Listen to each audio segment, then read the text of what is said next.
एक छोटे गांव में एक पुराने और बुजुर्ग घर में एक बच्चा और उसके माता पिता रहते थे। सुनहरे समय के दिन बच्चा खेलने के लिए अपने घर से बाहर निकला।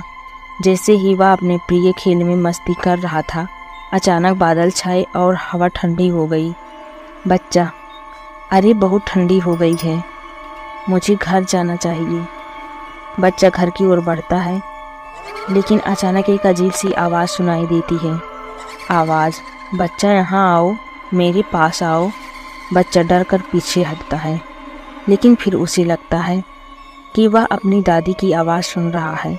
वह आवाज़ के पीछे जाता है। बच्चा, दादी आप कहाँ हैं? बच्चा एक पुराने और भूतिया बंगले के सामने पहुँचता है। घर में अंधेरा है और सिर्फ चांदनी की रोशनी से कुछ दिखाई देता है। बच्चा, यह कौन है? आवाज़, तुम्हारी दादी। बच्चा, मेरी ओर आओ। बच्चा डर के बावजूद भूतिया बंगले में चला जाता है। घर के अंदर वह अपनी दादी के कमरे में पहुंचता है, जो कि अंधेरे से भरा हुआ है। बच्चा, दादी आप कहाँ हैं? बच्चा एक कोरी कुर्सी पर बैठी हुई अपनी दादी को देखता है, जो कि अपनी आंचल में लिपटी हुई है। बच्चा डर के साथ, आप ठीक हैं?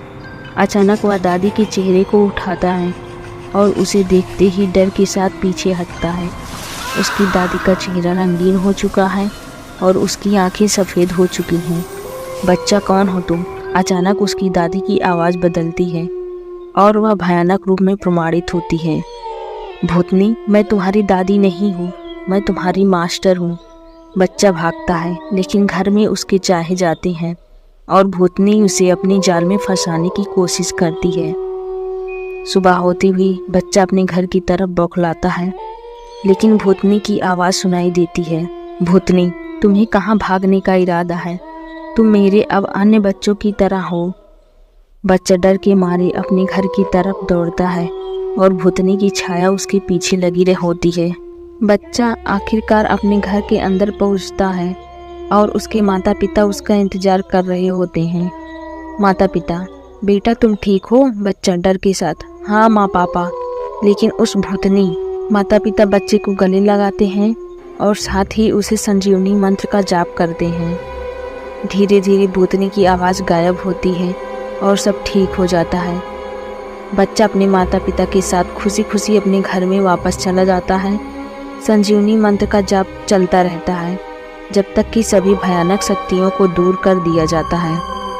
समय बीतता है और बच्चा खुद को उस दिन की घटनाओं को भूल जाता है, लेकिन वह कभी भी भूतिया बंगले के पास नहीं जाता है।